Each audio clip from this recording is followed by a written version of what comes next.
ورنہ چیخنا چلانا ہمیں بھی آتا ہے اور ایک جھلک کہیں نہ کہیں دیکھنے کو مل جائے گی۔ ایصال ثواب کا منکر رب کے شان کریمی کا منکر کیسے؟ اس بات کو پہلے سمجھیے، پھر ہر بات سمجھنا ہے۔ ہم میں سے کوئی انسان، کوئی بھی انسان یہ نیت کرتا ہے کہ فلاں گناہ کا کام کریں گے، فلاں گناہ کا کام کریں گے، تو علماء تشریف فرما ہے، آپ ان سے پوچھئے اگر کوئی بندہ یہ نیت کرتا ہے کہ فلاں گناہ کا کام کریں گے تو کیا اللہ پاک اس کے نامہ اعمال میں گناہ لکھ دیتا؟ جواب ملے گا نہیں لکھتا۔ پھر آپ پوچھئے اچھا مولانا صاحب اگر کوئی نیک کام کرنے کی نیت کرتا ہے تو کیا اللہ پاک اس کے نامہ اعمال میں نیکی لکھ دیتا؟ تو جواب ملے گا ہاں لکھ دیتا۔ اب پوچھئے کہ آخر وجہ کیا ہے؟ وجہ کیا ہے کہ جب کوئی انسان گناہ کے کام کرنے کی نیت کرتا ہے تو اللہ گناہ نہیں لکھتا ہے، لیکن جب وہی انسان نیک کام کرنے کی نیت کرتا ہے تو اللہ نیکی لکھ دیتا ہے۔ جبکہ عدل کا تقاضا تو یہ ہے، انصاف کا تقاضا تو یہ ہے کہ جیسے گناہ کی نیت کرنے پر رب گناہ نہیں لکھتا، ویسے ہی نیکی کی نیت کرنے پر نیکی بھی نہیں لکھتا، یا جیسے نیکی کی نیت کرنے پر نیکی لکھ دیتا ہے ویسے ہی گناہ کی نیت کرنے پر گناہ بھی لکھ دیتا ہے۔ عدل کا تقاضا تو یہ ہے، لیکن معاملہ کیا ہے کہ گناہ کی نیت کرنے پر اللہ گناہ نہیں لکھتا اور نیکی کی نیت کرنے پر نیکی لکھ دیتا۔ جب آپ پوچھیں گے کسی بھی عالم دین سے تو آپ کو وہ جواب دیں گے یہاں پہ عدل کا معاملہ نہیں ہے، یہاں پہ انصاف کا معاملہ نہیں ہے، یہاں پہ کرم کا معاملہ ہے۔ وجہ یہ ہے کہ رب کریم ہے اور یہ اس کی شان کریمی ہے کہ جب انسان گناہ کی نیت کرتا ہے تو وہ کریم رب گناہ نہیں لکھتا ہے، لیکن جب انسان نیکی کی نیت کرتا ہے تو کریم رب نیکی لکھ دے۔ یہ رب کے کرم کا معاملہ ہے کہ گناہ کی نیت کرنے پر گناہ تو نہیں لکھتا، لیکن نیکی کی نیت کرنے پر نیکی لکھ دے۔ اب ذہن کو قریب کیجئے اور اگلا ایگزامپل دیکھیے۔ اب وہ بندہ جس نے نیت کی کہ گناہ کریں گے، وہ ایک گناہ کر گیا، ایک گناہ کر گیا۔ اب پوچھئے مولانا صاحب کوئی بندہ ایک گناہ کرتا ہے تو اس کے نامہ اعمال میں اللہ کتنا گناہ لکھتا ہے؟ تو جواب ملے گا اگر کوئی انسان ایک گناہ کرتا ہے تو اللہ پاک اس کے نامہ اعمال میں ایک ہی گناہ لکھتا ہے۔ اب پوچھئے کہ اگر کوئی ایک نیکی کرتا ہے تو اللہ پاک اس کے نامہ اعمال میں کتنی نیکیاں لکھتا ہے؟ تو جواب ملے گا اگر کوئی ایک نیکی کرتا ہے تو اس کے نامہ اعمال میں اللہ کم سے کم 10 نیکیاں لکھتا ہے۔ اب پوچھئے گا وجہ کیا ہے؟ تو جواب ملے گا وجہ یہ ہے کہ رب کریم ہے، رب کریم ہے اور یہ اس کی شان کریمی ہے کہ جب بندہ ایک گناہ کرتا ہے وہ رب اپنے کرم سے ایک ہی گناہ لکھتا ہے، لیکن جب وہی بندہ ایک نیکی کرتا ہے تو وہ کریم رب اپنے کرم سے کم 10 نیکیاں لکھتا ہے۔ بات سمجھ میں آ رہی ہے نا؟ اب ایک اور آخری مثال دیکھیے تاکہ جو بات سمجھانا چاہتا ہوں وہ خوب اچھی طرح سے۔ سبھی لوگ جانتے ہیں کہ بروز قیامت حشر کے میدان میں جس کی نیکی زیادہ ہوگی وہ جنت میں جائے گا اور جن کی بدی زیادہ ہوگی وہ جہنم میں جائے گا۔ لیکن یہ بہت کم لوگ جانتے ہوں گے کہ جن کی نیکی اور بدی دونوں برابر ہوں گی اس کے ساتھ کیا معاملہ ہے۔ تو سنیے، جن کی نیکی زیادہ وہ جنت میں جائیں گے اور جن کی بدی زیادہ ہوگی وہ جہنم میں جائیں گے، لیکن نیکی اور بدی جن کے برابر ہوں گے اسے مقام آراف پر رکھا جائے گا جو جنت اور جہنم کے بیچ میں ہے۔ اس کے بعد کیا ہوگا؟ کیا اس کو وہیں پہ چھوڑ دیا جائے گا؟ نہیں، قرآن و حدیث میں لکھا ہے کہ پھر کچھ دن کے بعد اللہ پاک اس کو وہاں سے بیچ سے اٹھا کر کے جنت میں ڈال دیں. اب وہ ہمیشہ خالدین فیہا جنت میں ہی رہے. اب کہیں گے مولانا نیکی اور بدی دونوں برابر تھی تو کچھ دن جہنم میں رکھنا تھا کچھ دن جنت میں رکھنا تھا یا جنت اور جہنم کے بیچ میں ہی چھوڑ دینا تھا. تو پھر اسے ہوا کیا؟ آخر وجہ کیا ہے کہ جہنم میں نہ ڈال کر کے اللہ پاک نے جنت میں ڈال دیا؟ تو جواب وہی ملے گا کہ رب کریم ہے اور یہ اس کا کرم ہے کہ نیکی اور بدی بندے کے برابر ہونے پر رب نے جہنم میں نہ ڈال کر کے اپنے بندے کو جنت میں ڈال دیا. تو مسلمانوں جس طرح سے یہ رب کا کرم ہے کہ اگر کوئی بندہ گناہ کی نیت کرتا تو وہ گناہ نہیں لکھتا, نیکی کی نیت کرتا تو نیکی لکھ دیتا. جس طرح سے یہ رب کا کرم ہے کہ اگر کوئی بندہ ایک گناہ کرتا تو رب ایک ہی گناہ لکھتا اور وہی بندہ اگر ایک نیکی کرتا تو رب کم سے کم 10 نیکیاں لکھتا ہے.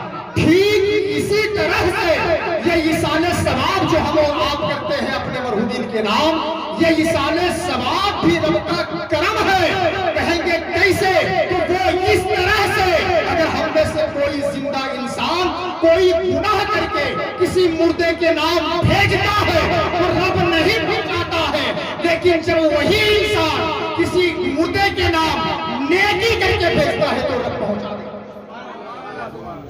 یہ بھی رب کا کرم ہے کہ ہم میں سے کوئی زندہ انسان جب کوئی گناہ کر کے کسی بھی مرحوم یا مرحومہ کے نام بھیجتا ہے تو اللہ پاک نہیں پہنچاتا, اور جب نیکی کر کے بھیجتا ہے یا کروا کے بھیجتا ہے تو اللہ پاک پہنچا دیتا ہے. اب آپ کہیں گے مولانا آخر وجہ کیا ہے, معاملہ کیا ہے کہ جب ہم گناہ بھیجتے ہیں, جب ہم گناہ کر کے ٹرانسفر مارتے ہیں تو اللہ نہیں پہنچاتا, اور جب نیکی کر کے ٹرانسفر کرتے ہیں تو اللہ پہنچا دیتا ہے. جبکہ انصاف کا تقاضا تو یہ ہے, عدل تو یہ ہے کہ جیسے میرے گناہ کو نہیں پہنچاتا اسی طرح میری نیکی کو بھی نہیں پہنچاتا, یا جیسے میری نیکی کو پہنچا دیتا ہے ویسے ہی میرے گناہ کو بھی پہنچا دیتا.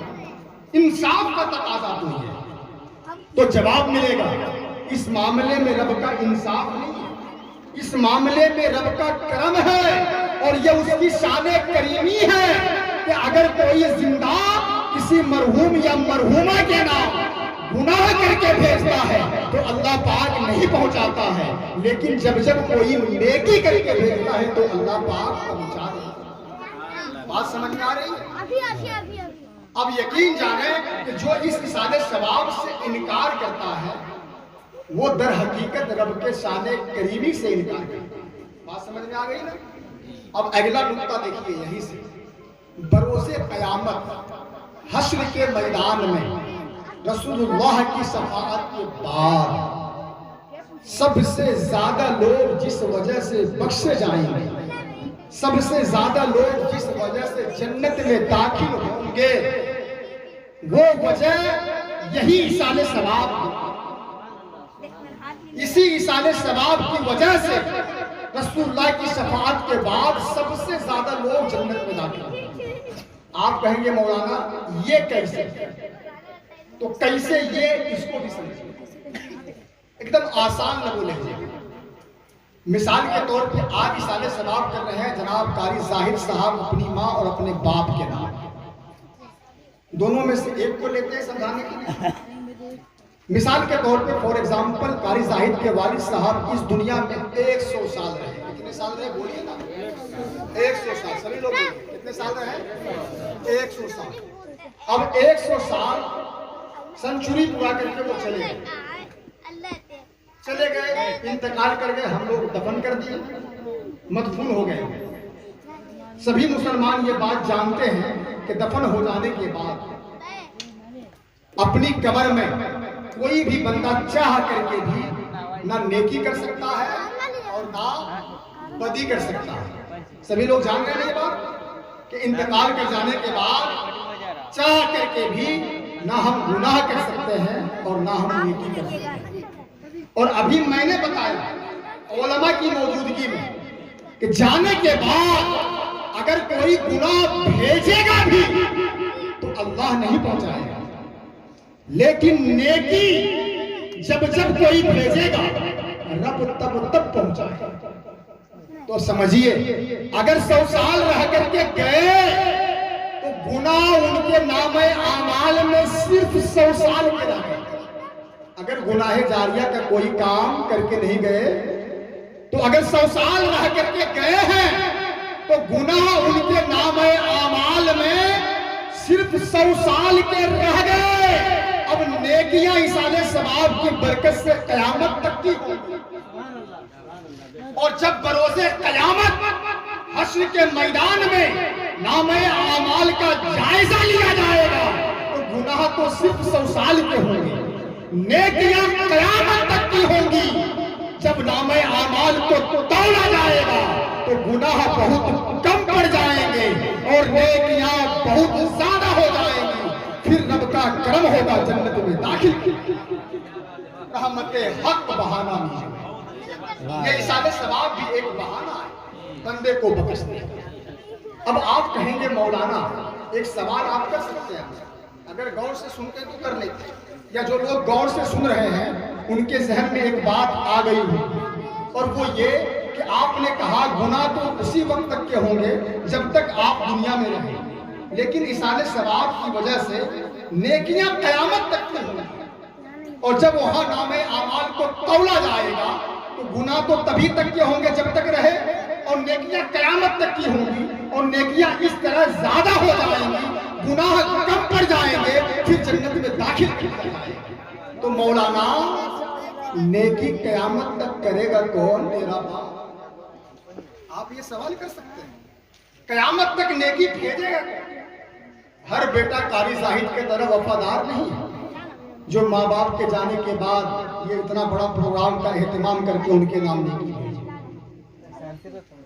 ہر ایک کی اولاد وفادار تو نہیں، تو آپ کہیں گے مولانا اگر تمہاری اولاد غدار ہو گئی، اگر تمہاری نسلیں بیکار ہو گئی تو پھر تمہارے نام نیکی قیامت تک بھیجے گا کون؟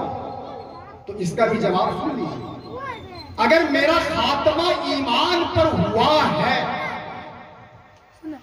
اگر میرا خاتمہ ایمان پر ہوا ہے تو جب کوئی قاری زاہد کی طرح وفادار بیٹا اپنے والدین کے نام ایصال ثواب کی محفل کا اہتمام کرے گا تو اس محفل سے بھی ہمیں حصہ ملے گا۔ آپ نے غور کیا ہوگا یا آج آپ غور کریں گے، جب آخر میں دعا کریں گے چاہے وہ مواز ضمیر صاحب ہو یا خود بذات خود قاری زاہد صاحب، جب دعا کریں گے تو آپ غور کریں گے کیا کہتے ہیں؟ ان تمام کار خیر کا ثواب خصوصاً بالخصوص قاری زاہد صاحب کے والدین کی روح کو پہنچا۔ پھر کیا کہتے ہیں؟ بالآخر ان تمام کار خیر کا ثواب کل مومنین کل مومنات کل مسلمین کل مسلمات کی روح کو پہنچا۔ تو اگر میرا خاتمہ ایمان پر ہوا ہے تو جب کوئی وفادار بیٹا یا جب کوئی وفادار پوتا اپنے دادا کے نام یا بیٹا اپنے باپ کے نام ایصال ثواب کی محفل کا اہتمام کرے گا تو اس محفل سے ہمیں حصہ ملے گا، اور اس طرح نیکیاں بڑھتی رہیں گی۔ اور ذہن کو قریب کریں، روزانہ ہم نماز پڑھتے ہیں نا، روزانہ ایک سوال سوشل میڈیا میں گردش کر رہا تھا آج سے 6 مہینہ پہلے کہ پوری دنیا میں ہر وقت کون سی آواز ہوتی ہے؟ پوری دنیا میں ہر وقت کون سی آواز گونجتی ہے؟ جواب آذان۔ بڑا پڑھے لکھے لوگ ہیں ماشاءاللہ، آذان کی آواز ہر وقت گونج رہی ہوتی۔